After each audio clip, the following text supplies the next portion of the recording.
Haleluya. Kita akan buka kitab Ibrani pasal kelima. Kita akan baca ayat ke-7 sampai ke-10.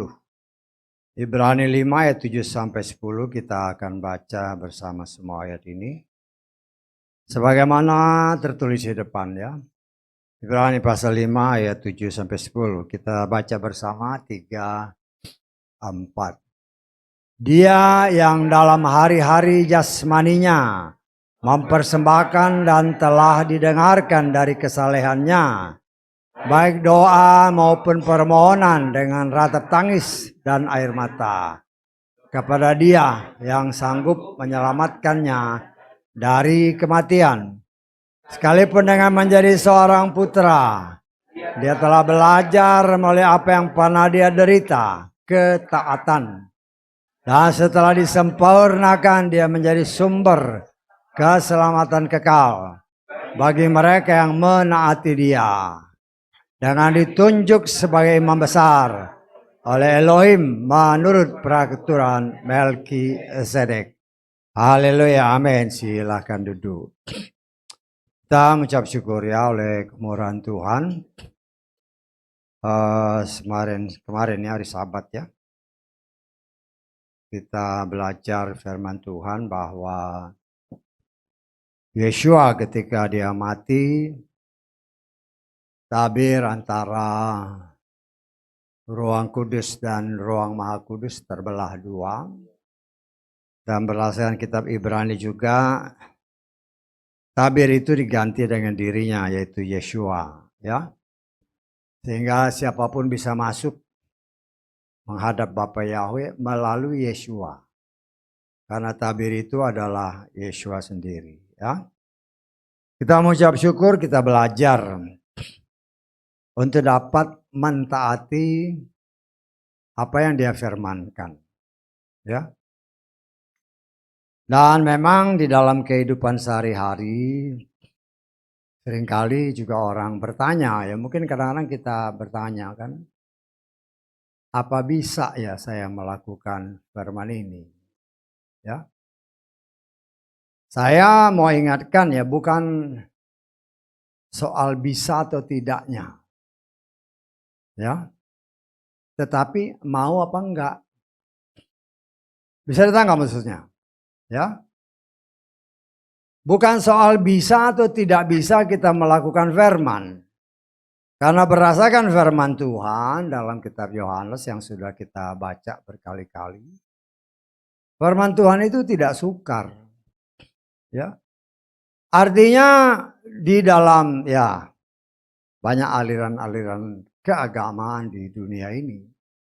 Dengan berbagai macam aturan-aturannya. Ya.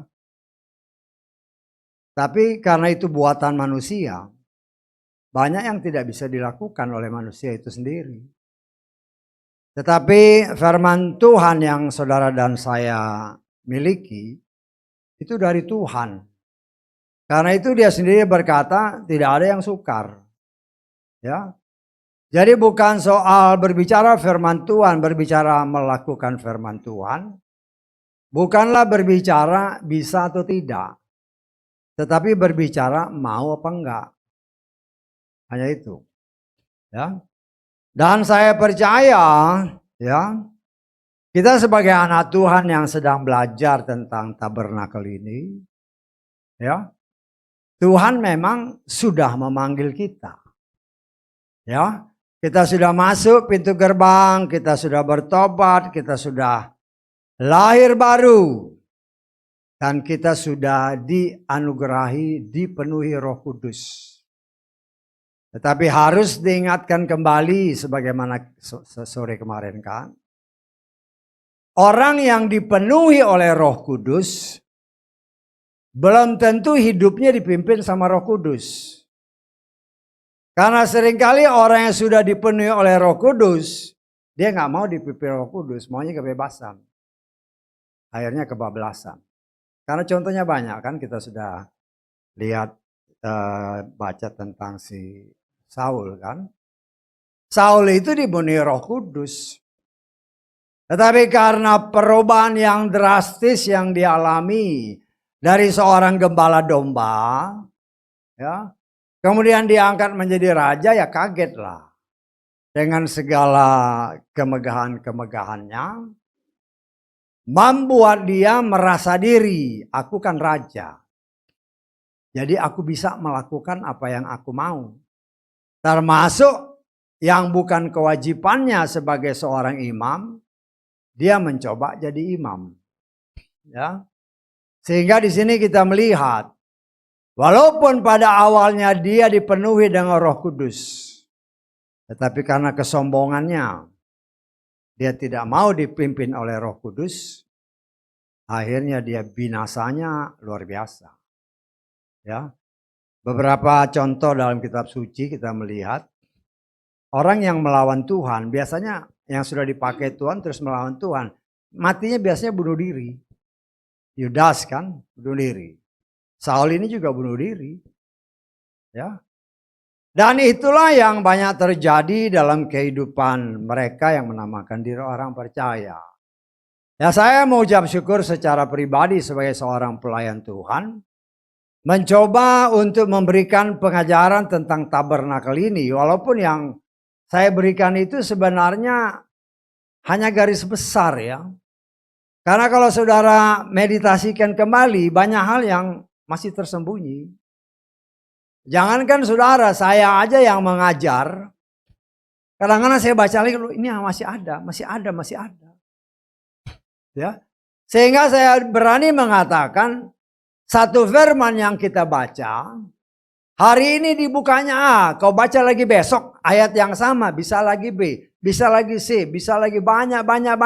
Kenapa? Firman itu pribadi Tuhan dan pribadi Tuhan tidak terbatas.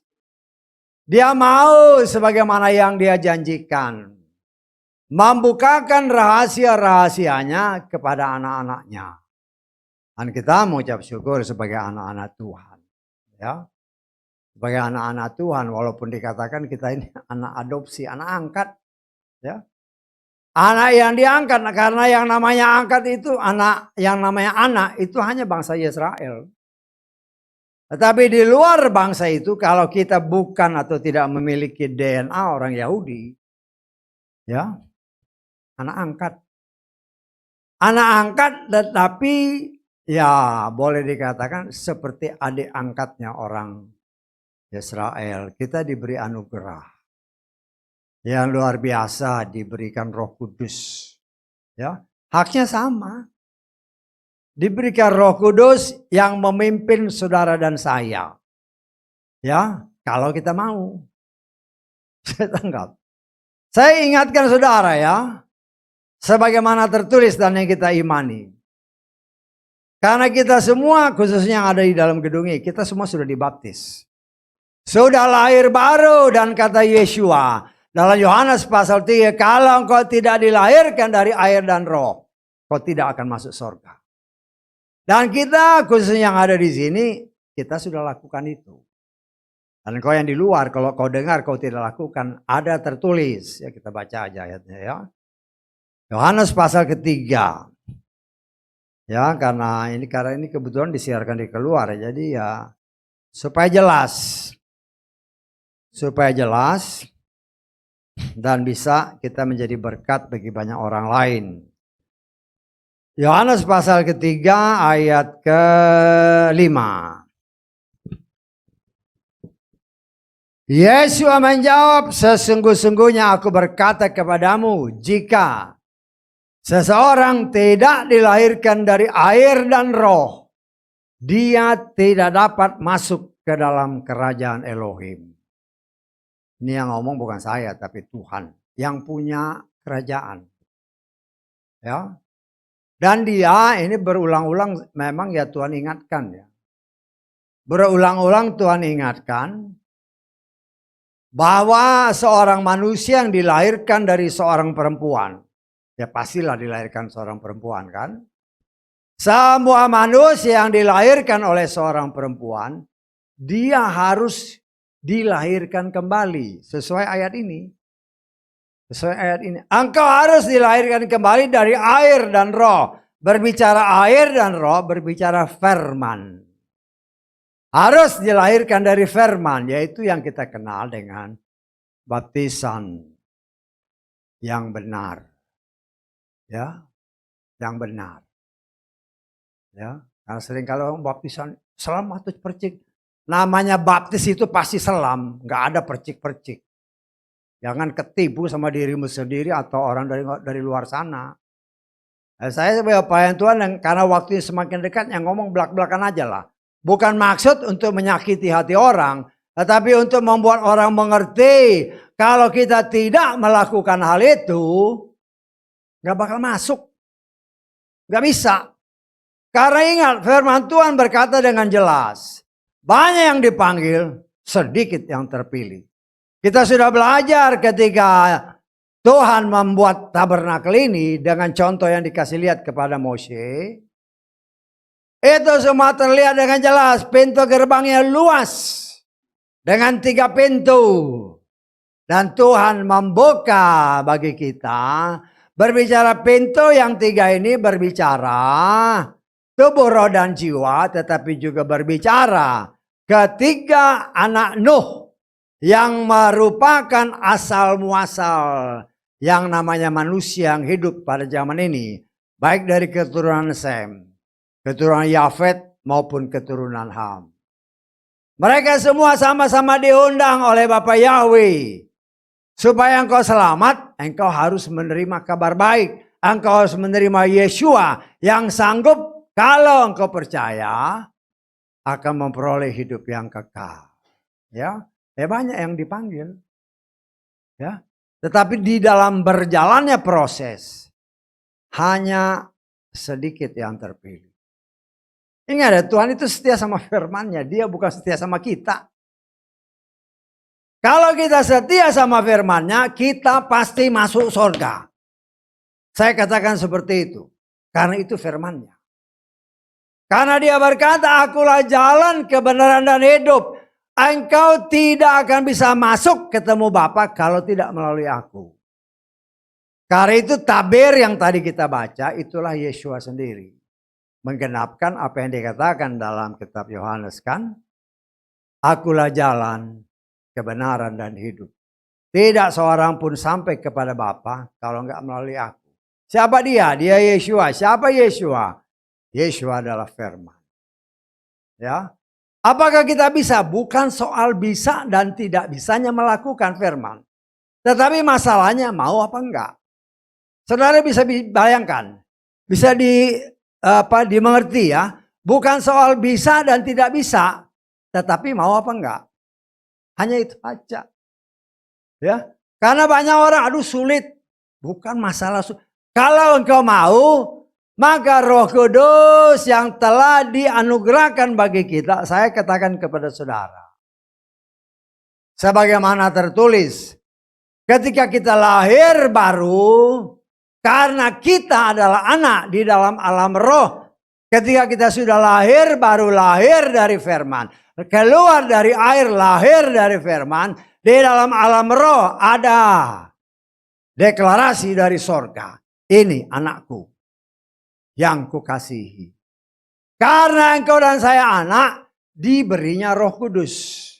Dipenuhinya dengan Roh Kudus, dimeterai, dicap, ini milikku. Setan lihat. Perhatikan. Ketika kita dimeteraikan, setan lihat. Dan setan tidak akan pernah bisa menjamah kita selama kita hidup di dalam Dia. Di dalam firman. Di dalam Roh Kudus. Ya. Loh, setan itu licik, berkali-kali diingatkan. Memang dia nggak bisa jamah kita. Tetapi dia kelilingi kita, dia mau ngaum-ngaum terus. Mencoba menakut-nakutin. Dan firman Tuhan saya katakan kepada saudara. Tidak ada satu ayat pun yang menyatakan takutlah sama setan. Nggak ada ayatnya. Yang ada hanya takut kepada Bapa Yahweh. Loh, kalau setan berjalan keliling, kita takut karena mendengar aumannya. Engkau beri celah. Ada tertulis, jangan beri celah kepada setan. Engkau beri celah, ya dia masuk. Ya, dia masuk. Kalau dia masuk ya sudah. Karena itu seperti yang berkali-kali diingatkan senantiasa di tempat ini.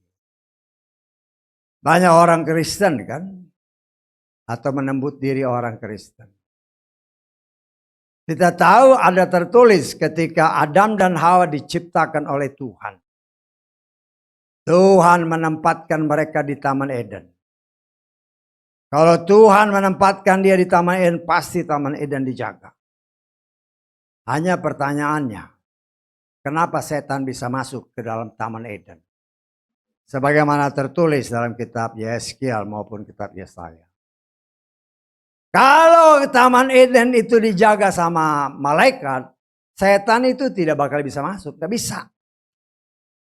Tetapi kenyataan membuktikan setan bisa masuk. Loh kenapa? Kenapa?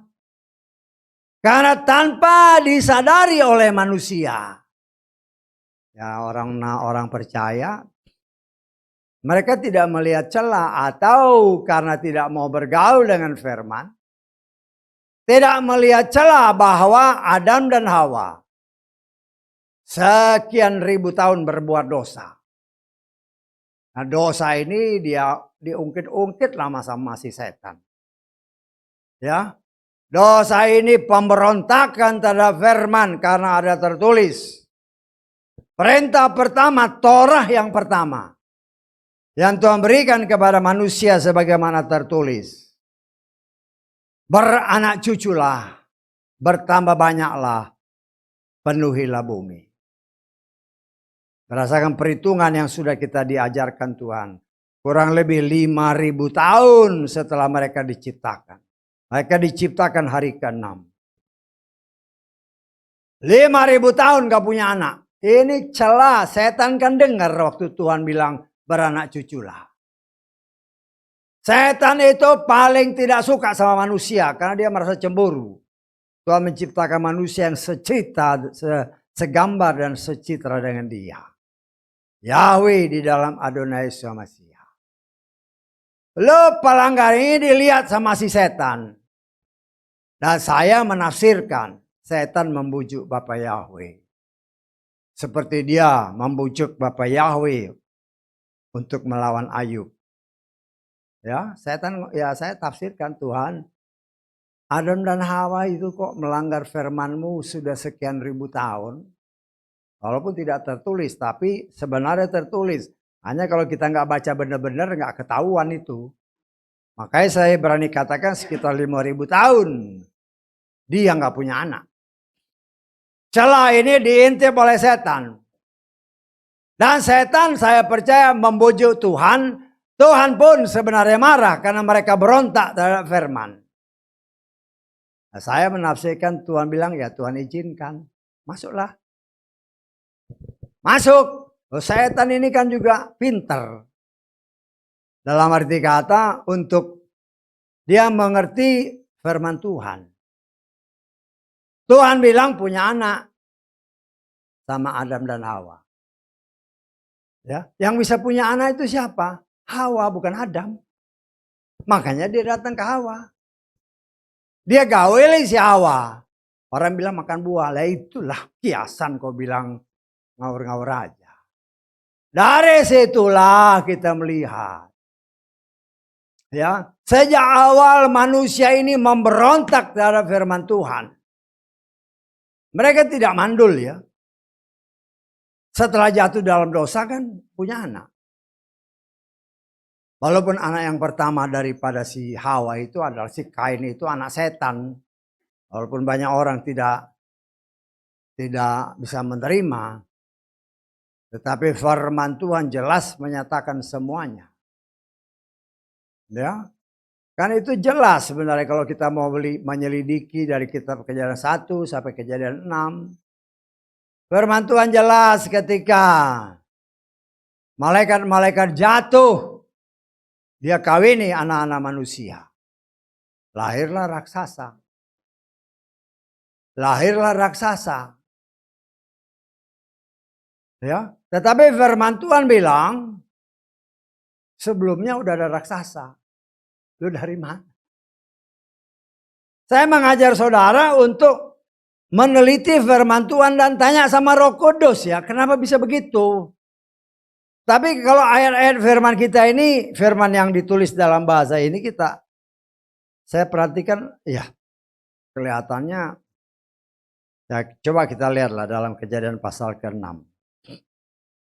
Supaya saya juga bisa memperlihatkan ada hal-hal yang kayaknya kurang bagus.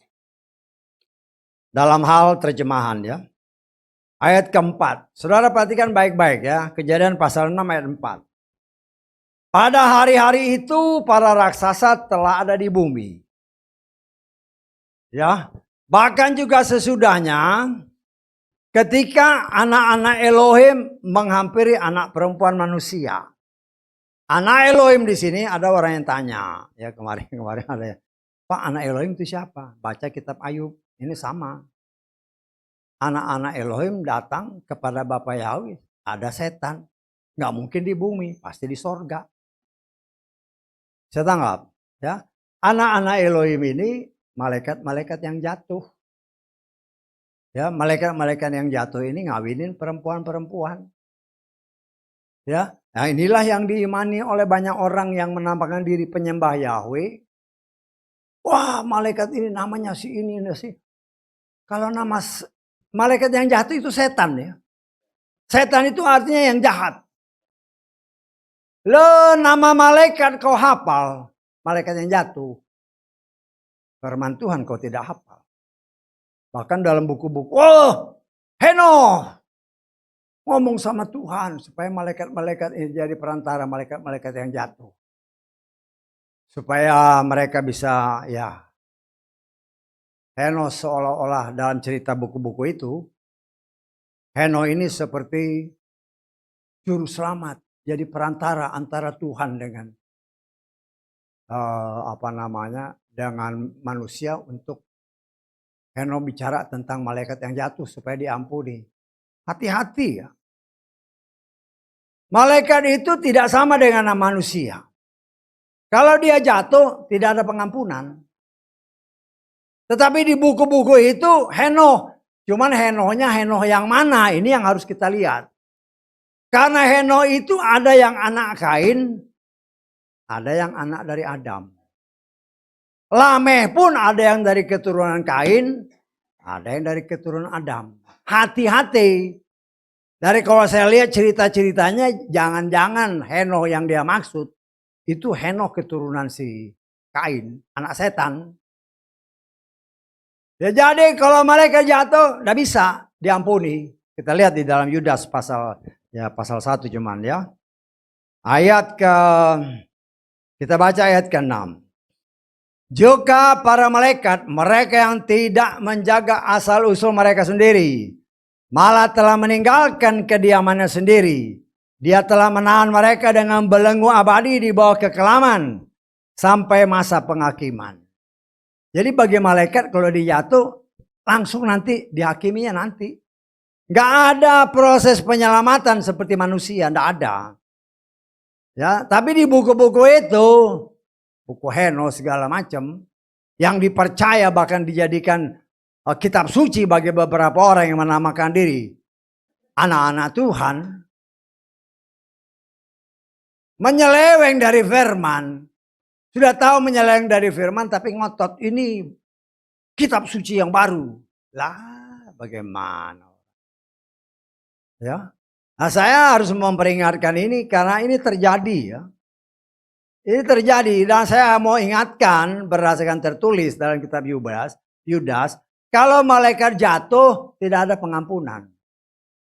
Karena malaikat itu bukan manusia. Ya. Bukan manusia dan dia langsung merasakan ayat-ayat ini. Langsung nanti masuk di penjara sebentar, nanti langsung ke penghakiman. Yaitu urusan Tuhan.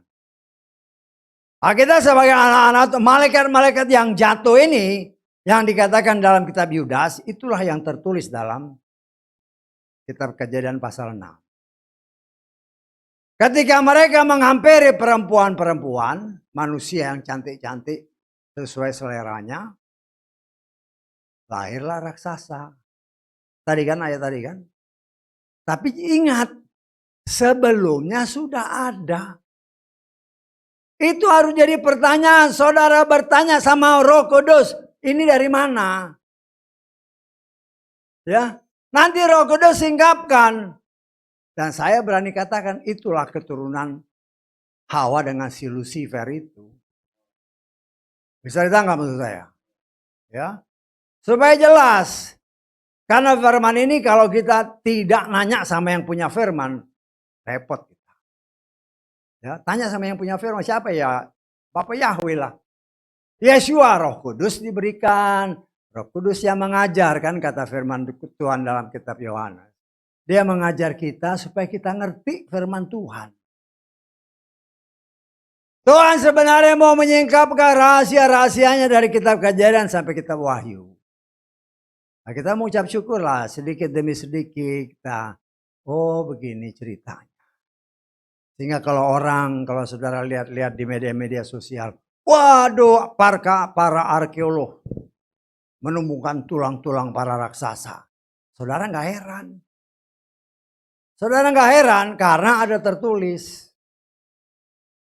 Ada tertulis, itu tidak bisa firman Tuhan atau kitab suci kita menyatakan suatu kebenaran. Kita tahu dari mana. Bisa tangkap? Jadi kita belajar itu ibadah baca firman itu bukan asal baca.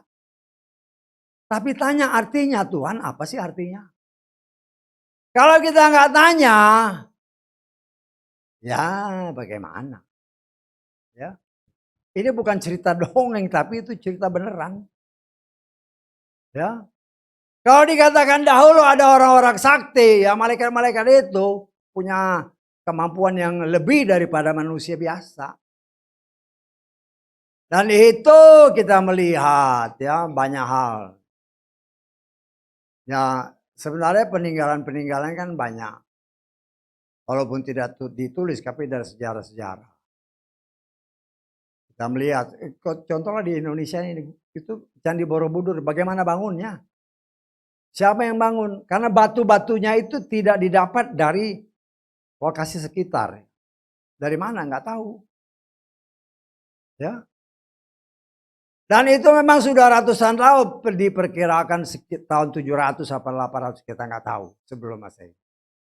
Enggak, pada Masehi. Tapi kan kita nggak tahu persisnya kapan. Lah kita diajar Tuhan untuk mengenal Dia dengan benar. Dan Yesus beri contoh ketika Dia hidup sebagai manusia. Walaupun Dia dikatakan putra Elohim, Dia belajar taat kepada firman. Dan Dia melakukan apa yang difirmankan walaupun Dia harus berkorban. Mati di kayu salib. Karena memang untuk itulah Dia datang. Ya. Untuk itu Dia datang. Aku datang untuk menyelamatkan umatku. Ya. Dia sebagai, ingat karena firman Tuhan menyatakan, ya, kan sejak diajarkannya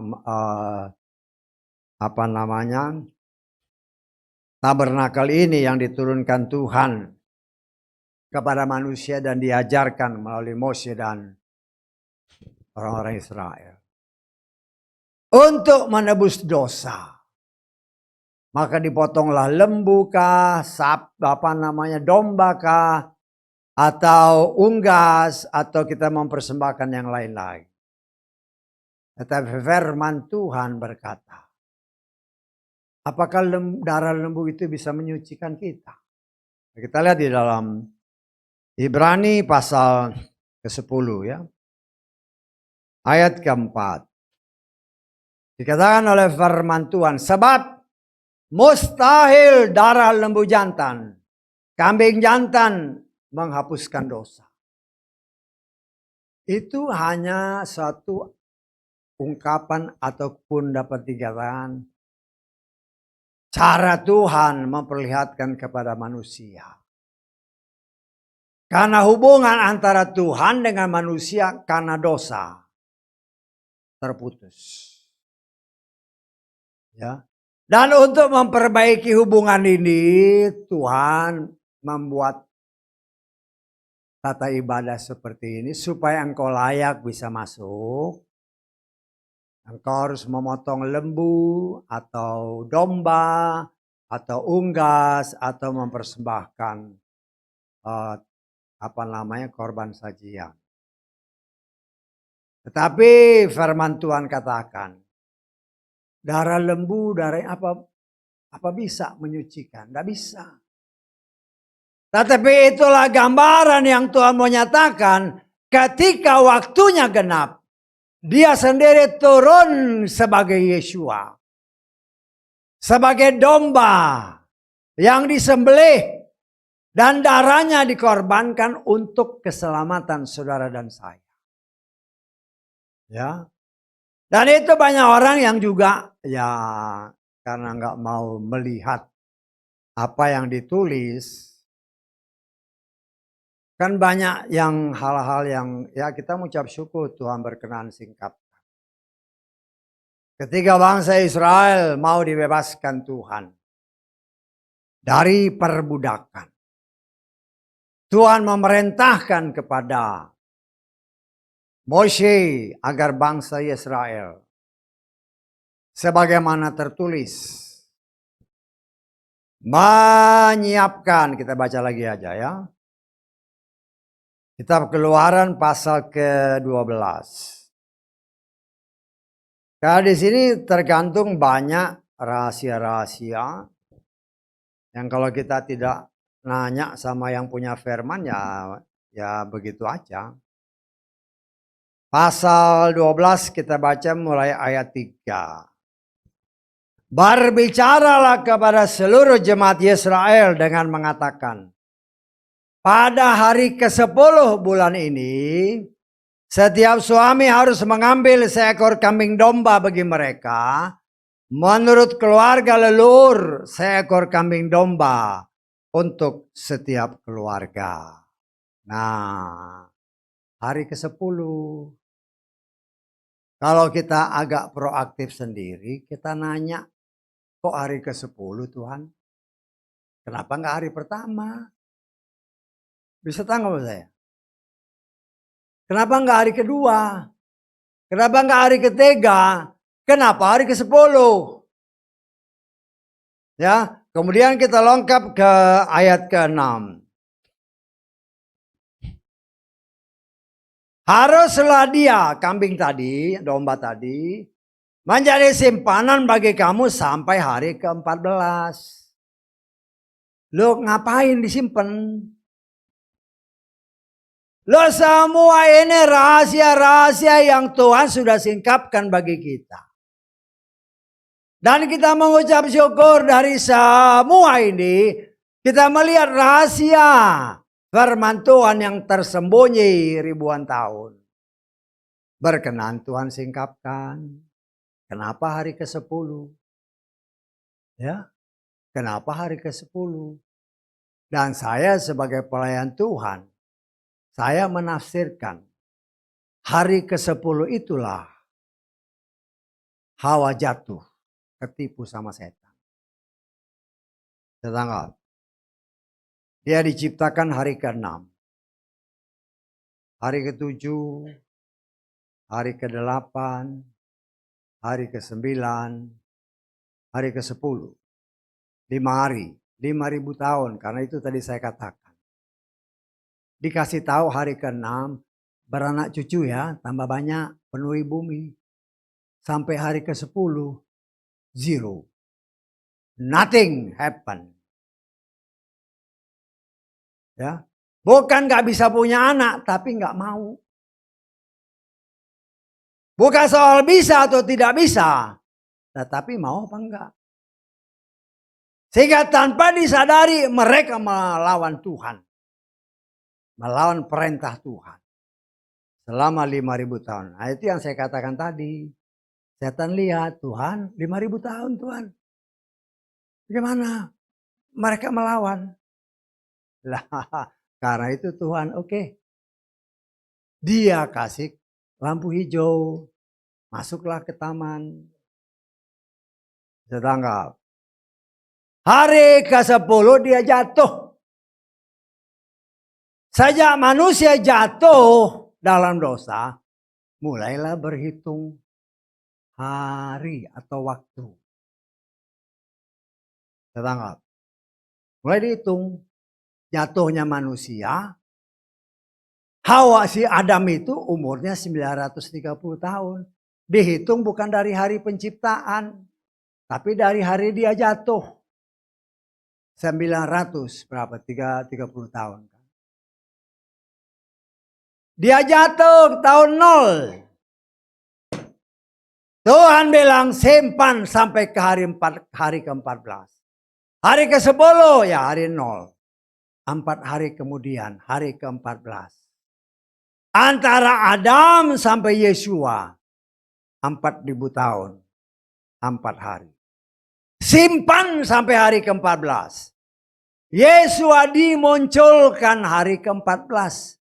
Anak domba Paskah. Yang harus berkorban untuk keselamatan saudara dan saya. Ya, nah kita mengucap syukur Tuhan berkenan singkapkan. Ya. Tuhan mau menyelamatkan manusia yang diciptakannya.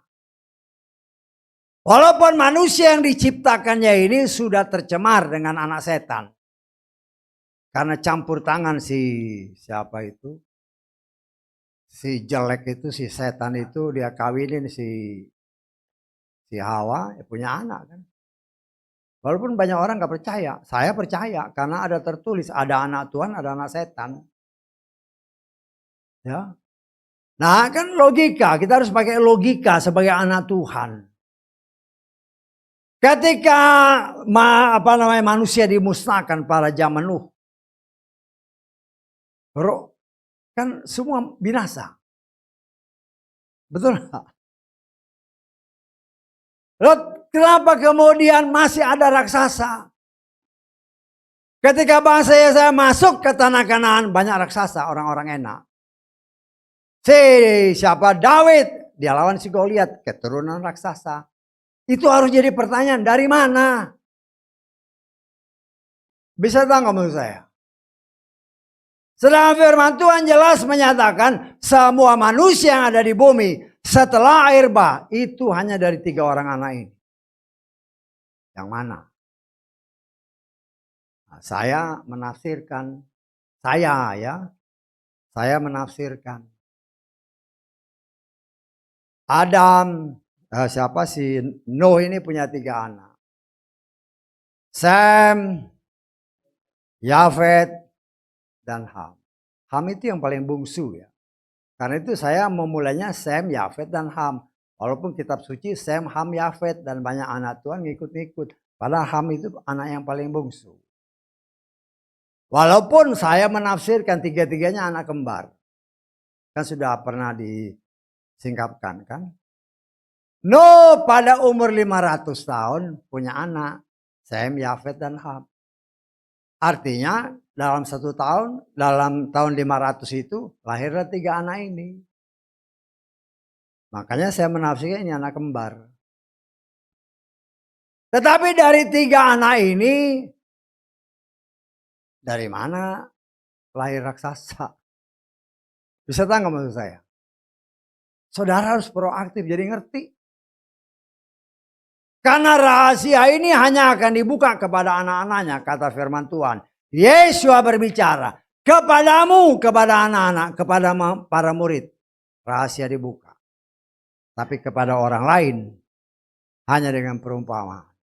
Tuhan setia sama firman. Dan saya mengucap syukur, saya percaya Tuhan berkenan singkapkan. Dan saya ya dengan hikmat Tuhan menafsirkan bahwa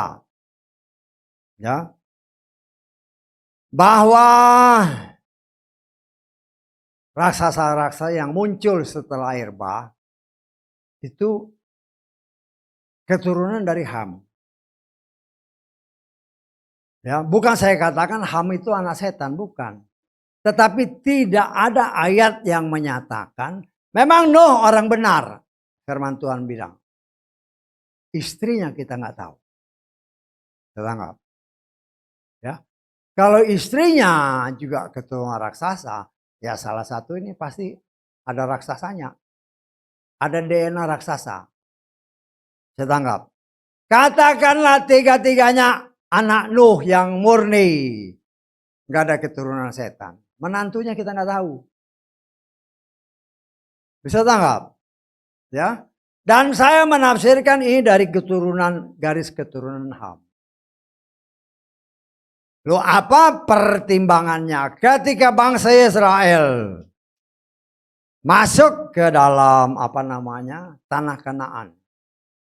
Mereka bertemu dengan orang-orang raksasa. Dan berdasarkan firman Tuhan, Kejadian pasal 10 ayat ke-6. Ya. Dan anak-anak laki Ham ialah Kus, Mesir, Put, dan Kanaan.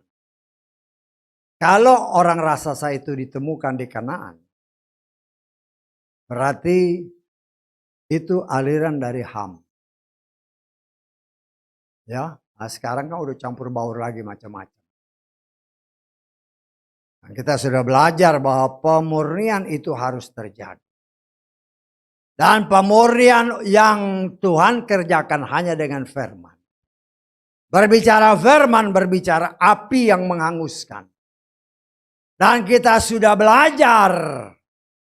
Ya paling sedikit saya memberitahu. Karena basic saya memang mechanical.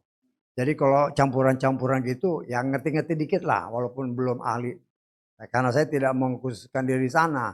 Tapi kan paling sedikit pernah belajar. Ya, besi itu kalau dibakar habis sampai jadi lumer, itu kotorannya keluar. Sehingga didapat besi yang murni. Demikian juga emas. Oh, anak Tuhan itu emas yang murni. Dan untuk mendapatkan emas yang murni karena sudah tercampur baur dengan keturunan-keturunan si jahat itu, dibakar, diberi firman, dibakar oleh firman. Ya. Dan saya menafsirkan emas yang murni yang dinyatakan hanya 99,9%. Oh, kok gitu? Lah, saudara cari ke tukang emas, dimanapun lah.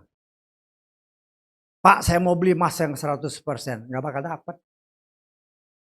Kalau saudara pergi ke toko emas, cari emas yang 100%, nggak mungkin ada. Yang ada cuma 99,9%. Itu mau menggambarkan saya sebagai seorang pelayan Tuhan. Itulah yang Tuhan kerjakan dalam kehidupan saudara dan saya sebagai anak-anak Tuhan. Kita yang merupakan gumpalan emas yang sudah dicampur baur dengan kondisi dunia, kita dibakar dengan kebenaran firman, dengan api. Dimurnikan, tapi hanya sampai 99,9%. Terus, lah kan pasti bertanya, jadi bagaimana? Apa buktinya? Lo buktinya ada. Ya. Ketika Elia mau diangkat oleh Tuhan, para nabi dan juga Elisa menemani sampai menyeberangi Sungai Yordan sebelum diangkat. Semua bilang, Elia mau diangkat ya. Artinya dalam hati Elia ini sudah sempurna. Betul enggak? Kita bisa nafsirkan begitu. Elia mau diangkat ya. Berarti Elia hebat, sudah sempurna. Dalam pandangan manusia memang 99,9. Tetapi kalau hanya 99,9, jangan harap diangkat. Bisa. Tuhan mau yang sempurna. Dan penyempurnaan itu hanya terjadi karena kemurahan Tuhan yang menyempurnakan. Yesualah yang menjadi penyempurna iman saudara dan saya, sebagaimana firman Tuhan menyatakannya bagi kita, ya. Kita lihat di dalam Ibrani pasal 12 ayat kedua. Sambil memandang kepada Yesua, perhatikan ayat ini, penguasa dan penyempurna iman. Iman kita waktu kita mau diangkat oleh Tuhan hanya 99,9. Tetapi dia yang adalah penyempurna iman, dia yang akan menyempurnakan iman kita sehingga menjadi 100% sempurna. Bagaimana contohnya? Ketika Elia diangkat, dia tidak buka jubahnya, tapi jubahnya tanggal. Betul nggak? Bukan dia yang buka, tetapi Tuhan yang membuka dan menggantinya dengan pakaian kemuliaan. Artinya yang 0,1% itu Tuhan yang lakukan. Memang kelihatannya Elia sudah sempurna. Tapi di hadapan Tuhan, berbicara pakaian, berbicara karakter yang masih tersembunyi. Di depan manusia tersembunyi, di depan Tuhan segala sesuatu terancang. Dan kita sebagai anak-anak Tuhan, kita sedang menjalani proses. Dikatakan oleh firman Tuhan yang telah kita baca tadi, ya. Dia sebagai putra. Sebagai putra, tetapi dia belajar taat. Saudara dan saya memang anak angkat, adopsi. Tetapi kita harus mencontoh Yesua, kita harus belajar taat. Ya, harus belajar taat kepada firman. Ya, bukan bisa nggak bisa, mau apa enggak, hanya itu. Ketika kita menyatakan Tuhan inilah aku mau melakukan firman, tolonglah aku. Ya, kita tidak akan mungkin bisa melakukan firman dengan kekuatan sendiri, nggak bisa. Karena itu dia beri Roh Kudusnya. Yang bukan saya mengajar kita dan mengingatkan kita akan firman, tetapi memampukan kita melakukan firman. Karena itu kita yang sudah dipenuhi dengan Roh Kudus, biarkan Roh Kudus itu memimpin jalan hidup kita. Kalau enggak bisa. Ya, enggak bisa. Saya percaya kita yang beribadah kepada Tuhan pengen masuk surga. Tetapi untuk bisa masuk surga kita harus bayar harga. Apa harganya? Ketaatan. Melakukan firman. Bukan soal bisa nggak bisa, mau apa enggak. Mau, follow me, Yesus bicara. Ikut aku. Kalau kita ikut dia, membiarkan dia. Sebagai kepala gerbong kereta dengan jalur yang sudah ditetapkan. Kita hanya sebagai gerbong ngikutin kemana aja dia mau bawa, ya jalan aja. Bukan sendiri-sendiri, dia kepala.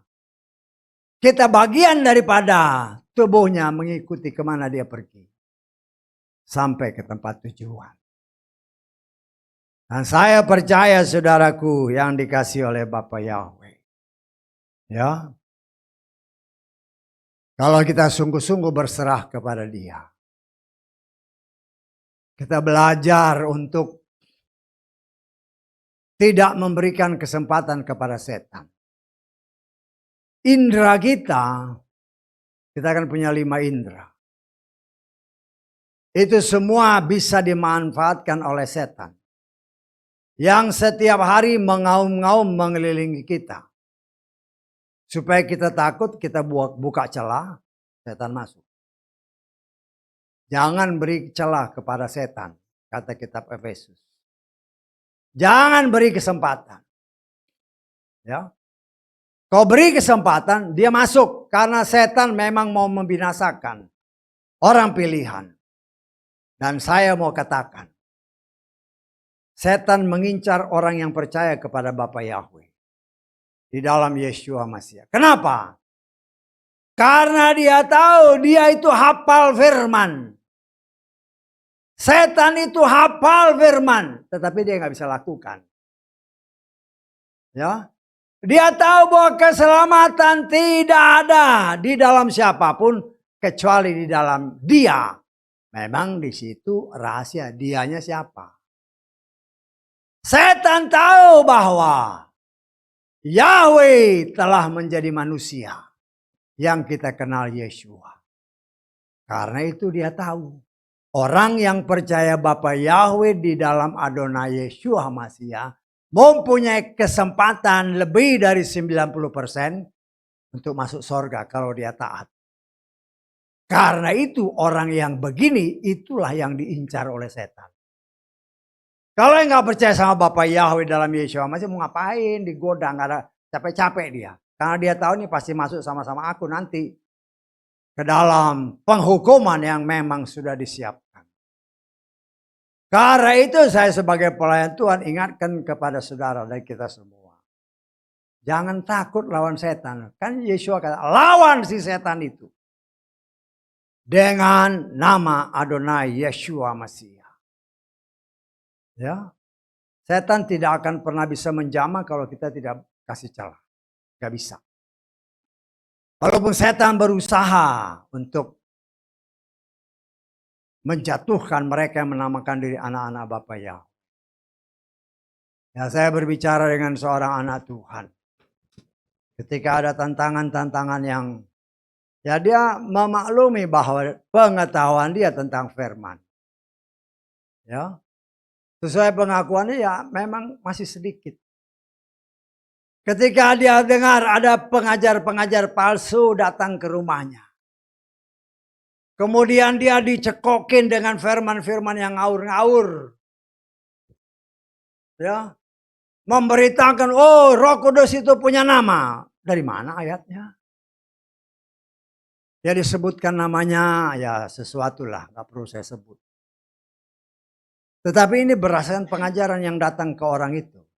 Ke anak Tuhan ini. Dia menyadari dia pengetahuan masih katakanlah belum belum banyak tentang Tuhan. Tetapi dia ingat perkataan. Kalau engkau menghadapi pengajar-pengajar palsu, jangan lawan dengan otakmu. Berbicara Roh Kudus, tolong. Dan Roh Kudus memberikan hikmat. Kemudian menyetop orang ini sehingga tidak lagi berbacot. Mencoba untuk mengelabui. Dia masuk ke rumah-rumahnya. Mengajarkan hal-hal yang tidak benar. Ya. Oh Roh Kudus itu namanya ini. Dari mana kau tahu Roh Kudus namanya ini?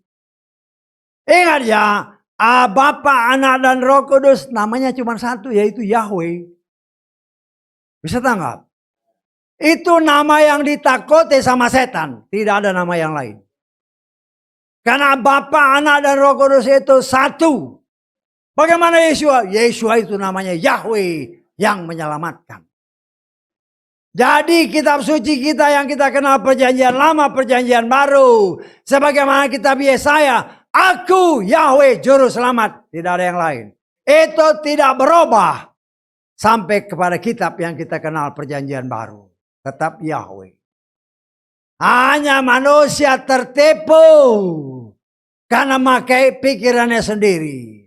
Mulai ngarang dengan namanya ya banyak yang lain lah. Ada juga Yahshua. Waduh, memang mirip-mirip. Kan gampang aja saya ngomongnya. Suruh orang itu bukalah channel lagu-lagu Ibrani. Orang Ibrani itu kalau dia nyanyi bahasa Ibrani, dia panggilnya Yahshua apa Yeshua. Tidak ada memanggil nama Yahshua. Yang dia panggil adalah Yeshua. Eliyah. Yesayahu. Yah itu biasanya di belakang. Ya. Dan nilai gematria. Antara Yod He Waw He dengan Yod Sen Waw Ain. Antara Yahweh dengan Yeshua itu sama. Tapi dengan nama yang lain tidak sama. Dan memang dalam bahasa Ibrani kalau nilai gematrinya sama, dapat dipastikan karakternya sama. Atau malah bertolak belakang, frontal. Ya, artinya yang satu penyakit, yang satu obat. Di sinilah kita melihat setan bekerja luar biasa. Kenapa? Karena dia nguping. Ya. Setan itu paling rajin masuk gereja. Banyak anak Tuhan malas ke gereja. Setan itu paling rajin ke gereja. Ya. Kenapa? Di gereja dia dapat pembukaan rahasia. Akhirnya dia tahu, waktuku sudah sedikit lagi. Karena itu dia menyesatkan sebanyak mungkin mereka menamakan diri anak-anak Bapa Yahweh di dalam Yeshua Masih. Ya. Banyak orang percaya soal kerajinan masuk gereja itu kalah sama setan. Loh, saya ngomong bener, bukan asal ngarang. Setan itu pasti masuk gereja. Karena dia juga dengerin khotbah. Bukan supaya ngerti, tetapi melihat apa yang dibuka Tuhan. Sehingga dari semua itu dia tahu, waktuku sudah dekat nih. Bisa ditangkap maksud saya. Karena itu jangan kalah sama setan. Sama-sama rajin, tapi dia nggak ngerti. Dia hanya mau tahu aja. Tapi kita, supaya kita terus-menerus dimurnikan oleh Tuhan. Ketaatan kepada firman adalah merupakan jaminan apakah kita akan memperoleh mahkota kehidupan atau tidak. Itu kan tergantung kita. Kalau saudara dan saya mau menerima mahkota kehidupan dari Tuhan, ya lakukanlah firman. Tetapi engkau tidak lakukan, upahnya ada. Ya, yaitu di tempat penghukuman yang kekal. Ada tertulis, apinya nggak mati-mati, lalatnya nggak mati-mati, uletnya nggak mati-mati, tersisa terus. Udah di dunia ini siksa, karena nggak ibadah ya tambah siksa lagi di sana. Jangan mau. Dan itulah yang saya katakan. Sebagaimana tertulis dalam Filipi, keselamatan itu urusan pribadi. Kalau kita mau selamat, lakukanlah firman. Istrimu, suamimu, orang tuamu, anak-anakmu tidak bisa menyelamatkan. Hanya kalau aku taat kepada firman dan melakukannya dengan sungguh-sungguh dan benar. Dengan mau dipimpin oleh Roh Kudus adalah jaminan untuk kita memperoleh keselamatan. Karena itu saudaraku yang dikasih oleh Bapa Yahweh, ya, Tuhan memberikan contoh bahwa sebagaimana yang kita baca tadi, dia belajar taat. Dia kasih contoh. Walaupun dia tahu, dia taat, dia tahu dia tuh harus mati nantinya. Harus disalib, dia tahu. Tapi dia tidak gentar. Karena itu kehendak Bapa. Untuk apa? Untuk keselamatan saudara dan saya. Kita datang atau dia datang untuk menyelamatkan umatnya. Dan kita bagian daripada umat. Karena itu janganlah kita menyia-nyiakan kesempatan yang sudah Tuhan berikan. Dia berkorban bagi saudara dan saya. Ya, kalau kita menyia-nyiakan, ya itu urusan setiap pribadi dengan Tuhan. Karena itu saudaraku yang dikasih oleh Bapa, jangan kendor. Baik ibadah kita, saya mengklasifikasinya 3 macam ibadah. Ibadah pribadi kita dengan Tuhan berdua-dua aja. Ibadah bersama keluarga, dengan istri, suami, bapak, ibu, anak-anak, dan keluarga lah. Dan ibadah seperti ya dalam jemaat. Ya, Ibadah itu untuk apa? Ibadah itu artinya kerja ya. Aboda, kita sudah belajar berkali-kali. Bekerja. Ingat, manusia itu diciptakan untuk bekerja. Bekerja untuk apa? Untuk kemuliaan Tuhan. Ya. Apa yang harus kita lakukan? Lakukanlah firman. Hidup kita, apa yang Tuhan percayakan, lakukan dengan sungguh-sungguh. Kita punya tanggung jawab ABC segala macam. Lakukan dengan sungguh-sungguh seperti anak Tuhan. Seperti melakukannya untuk Tuhan. Sehingga hidup saudara dan saya pasti berhasil. Karena dia berjanji, kalau kita taat kepada firman-Nya, kita akan terus naik dan tidak pernah turun. Kita tidak sama dengan perkataan orang di luar.